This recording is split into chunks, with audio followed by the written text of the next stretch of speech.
राणा हाँ ए हींअर आई ऐं हींअर वञी पियो?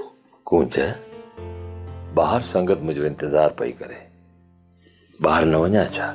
ए लिखे साथ ए मूंसां वेह बि कचारी कर ए सॼो सॼो ॾींहुं ॿाहिरि ए संगत मज़ा ऐं तुंहिंजो ड्रहो कीअं नथो थिए का? दिलि वारनि दोस्तनि मां कॾहिं दिलि ड्रापंदी आहे छा? के इन मज़ा पधिरो थियो पर तोहजी मूंसां ए दिल जी लॻी कीने। कूंज इहा ॻाल्हि करे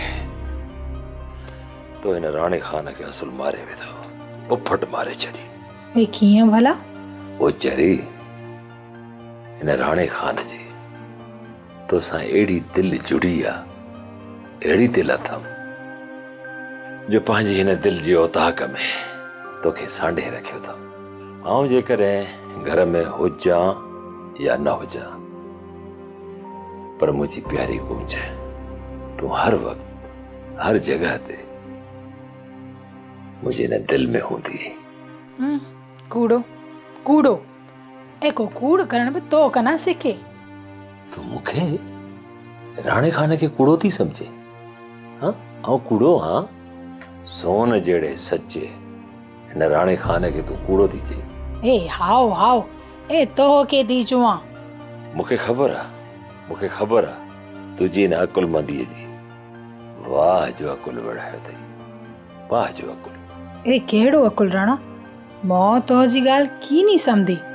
हींअर न, छो त ॾिस टाइम तमामु वॾो थी वियो आहे। मोटी वरी अचां थो, पोइ तोखे ॿुधायां थो। ए तू मोटी अच।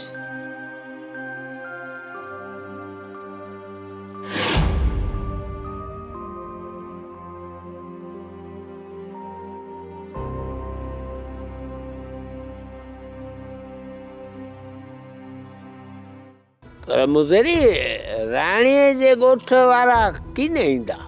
तूं ऐलान कराए छॾ, जेको मां आयो उनखे छजा ऐं पाण ॾींदुसि। पर हिकु ॿी ॻाल्हि चवां मुज़री? हा चो। हिकिड़े धके मुंहिंजे बस शिकार नथो करिए?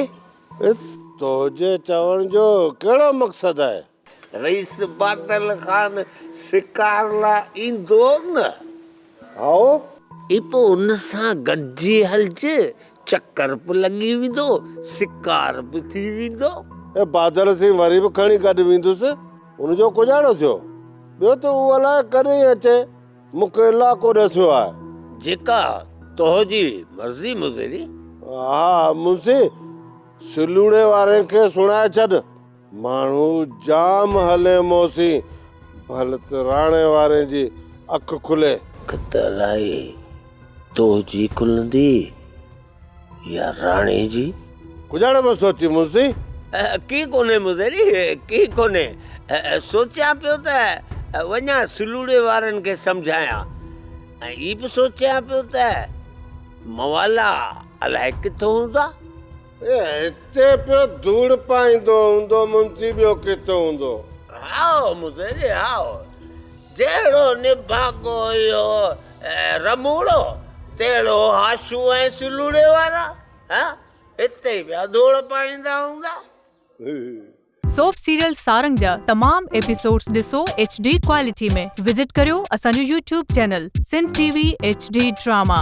सब्सक्राइब कयो असांजो official YouTube channel Sindh TV HD drama ऐं वधीक अपडेट लाइ बेल आइकन खे क्लिक करियो।